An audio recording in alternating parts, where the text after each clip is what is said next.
Israeli बर्बरियत को रोकने के लिए अरब टास्क फोर्स तश्कील दी जाए। जंगी जराइम पर इसराइल को कटहरे में लाना होगा। इक़दामात ना किए तो तारीख माफ़ नहीं करेगी। अगर हमने इत्तेहाद नहीं किया तो इसराइल इंसानियत के खिलाफ इसी तरह इक़दामात करता रहेगा। वज़ीर आज़म शहबाज शरीफ का दोहा में अरब इत्तेहाद हंगामी इजलास से खिताब।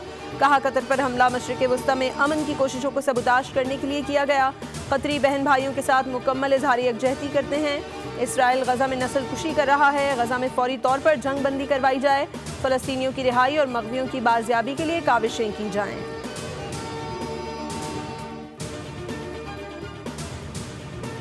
कतर में इसराइली दहशतगर्दी के खिलाफ उम्मत मुस्लिमा मुत्तहिद हो गई। दोहा में हंगामी अरब इस्लामी सरबराही इजलास में मुस्लिम ममालिक के सरबराहान ने कहा कि इसराइल ने तमाम रेड लाइन्स क्रॉस कर ली हैं। कतर पर इसराइली हमले का जवाब वाज़ेह और फैसलाकुन होना चाहिए।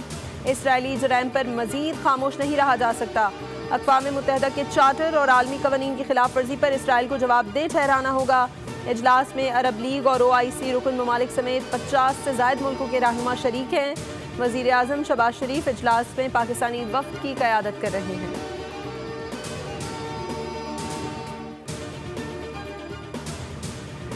और वज़ीर आज़म शहबाज शरीफ की आलमी रहनुमाओं से मुलाकातें। सऊदी अरब के वली अहद शहजादा मोहम्मद बिन सलमान बिन अब्दुल अजीज़ से मुलाकात। फील्ड मार्शल भी मौजूद थे। तुर्किया के सदर रजब तैयब एर्दोगान, फ़लस्तीन के सदर महमूद अब्बास, अमीर कतर शेख तमीम बिन हम, ताजिकिस्तान और मिस्र के सदूर, मलेशिया के वज़ीर आज़म से भी मुलाकातें। शहबाज शरीफ से फ़लस्तीन के सदर महमूद अब्बास गर्म जोशी से मिले।